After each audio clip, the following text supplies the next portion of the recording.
मराठवाड्यात 20 फेब्रुवारीपर्यंत ढगाळ स्थिती, अवकाळी पावसाचं संकट कायम. वसंतराव नाईक मराठवाडा कृषी विद्यापीठाच्या तज्ज्ञांचा अंदाज.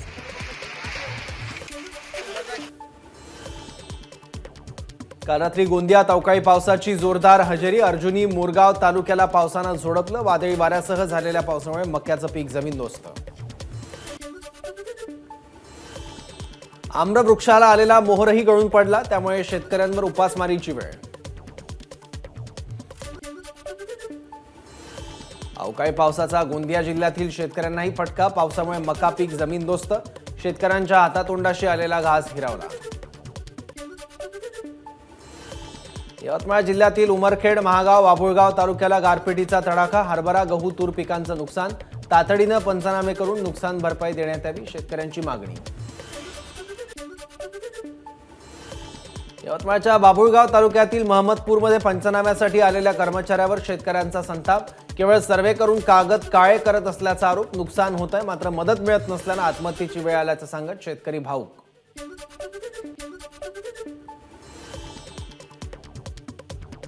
अकोला कृषी उत्पन्न बाजार समितीत दाणेवाल्या आणि झाडलोट करणाऱ्या 400 कामगारांचं काम बंद आंदोलन. आंदोलकांनी शेतमालाचे लिलाव पाडले बंद. पुरुष आणि महिला कामगारांना कामगार परवाना आणि वेतन वाढवून मिळावं यासाठी आंदोलन.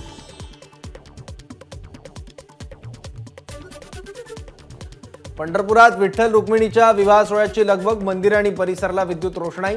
14 फेब्रुवारीला वसंत पंचमीच्या दिवशी विठ्ठल रखुमाईचा शाही विवाह सोहळा संपन्न होणार. 14 फेब्रुवारीला आदित्य ठाकरेंचा नाशिक दौरा. इगतपुरी, सिन्नर, नाशिकमध्ये आदित्य ठाकरे कार्यकर्त्यांशी संवाद साधणार. आगामी लोकसभा निवडणुकीच्या पार्श्वभूमीवर ठाकरे गटाकडून दौऱ्याचं आयोजन. वर्ध्यातील प्रसिद्ध समाजसेवक मिलन गांधींचा ठाकरे गटात प्रवेश. यावेळी अन्य अनेक कार्यकर्त्यांचाही ठाकरे गटात प्रवेश. विधानसभा प्रमुख निहाल पांडे यांच्या नेतृत्वात पक्षप्रवेश. केंद्रीय गृहमंत्री अमित शहा छत्रपती संभाजीनगर आणि जळगावच्या दौऱ्यावर येणार. 15 फेब्रुवारीला दुपारी जळगावात तर संध्याकाळी छत्रपती संभाजीनगरमधील मराठवाडा सांस्कृतिक मंडळाच्या मैदानावर शहांची सभा. रत्नागिरीमध्ये माजी आमदार निलेश राणेंची 16 फेब्रुवारीला सभा. सभेचा टीझर रिलीज. उद्धव ठाकरेंच्या रत्नागिरी दौऱ्यावेळी भास्कर जाधवांनी केलेल्या टीकेला उत्तर देण्यासाठी राणेंची सभा. कोल्ह्याच्या हल्ल्यात 6 जण जखमी. परभणीच्या सय्यदमिया पिंपळगावातील प्रकार. जखमींवर जिल्हा रुग्णालयात उपचार सुरू. शेतातून घरी परतत असलेल्यांवर कोल्ह्यानं केला हल्ला. कोल्ह्यांचा बंदोबस्त करण्याची गावकऱ्यांची मागणी. माघी गणेश जयंतीनिमित्त सिंधुदुर्गातील वेंगुर्ले समुद्र किनाऱ्यावर संजू हुले यांनी साकारलं गणपतीचं वाळूशिल्प. 1 टन वाळूपासून रेडीच्या स्वयंभू गणपतीचं वाळूशिल्प. सुरतहून अयोध्येला जाणाऱ्या आस्था एक्सप्रेसवर नंदुरबारमध्ये दगडफेक झाल्याची माहिती. तर तपासणीत दगडफेकीच्या कुठल्याही खुणा आढळून न आल्याची रेल्वे पोलिसांची माहिती. प्रवाशांच्या तक्रारीनंतर मनोरुग्ण पोलिसांच्या ताब्यात. सकल धनगर समाजाकडून बुलडाणा शहर बंदची हाक. आरक्षणासाठी 15 दिवसांपासून बुलडाणा जिल्हाधिकारी कार्यालयासमोर आंदोलन.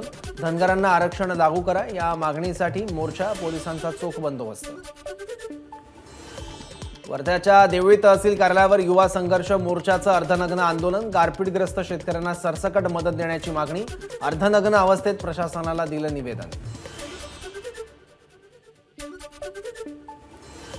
जळगावमध्ये शिवजयंतीच्या निमित्ताने विविध उपक्रम राबवण्याचं नियोजन. नाट्यकर्मी आणि कलाकार शंभू पाटील यांच्या संकल्पनेतून शिवप्रतिज्ञा घेऊन उपक्रमाला सुरुवात. बीडमध्ये धनगर आरक्षणाच्या आंदोलनाची दिशा ठरवण्यासाठी इशारा मिळावा. 17 फेब्रुवारीला चौंडी इथून मुंबईच्या आझाद मैदानावर जाण्याचा निर्णय.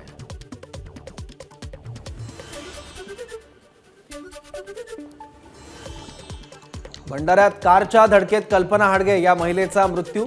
संतप्त नागरिकांनी पेटवली कार. एबीपी माझा, उघडा डोळे बघा नीट.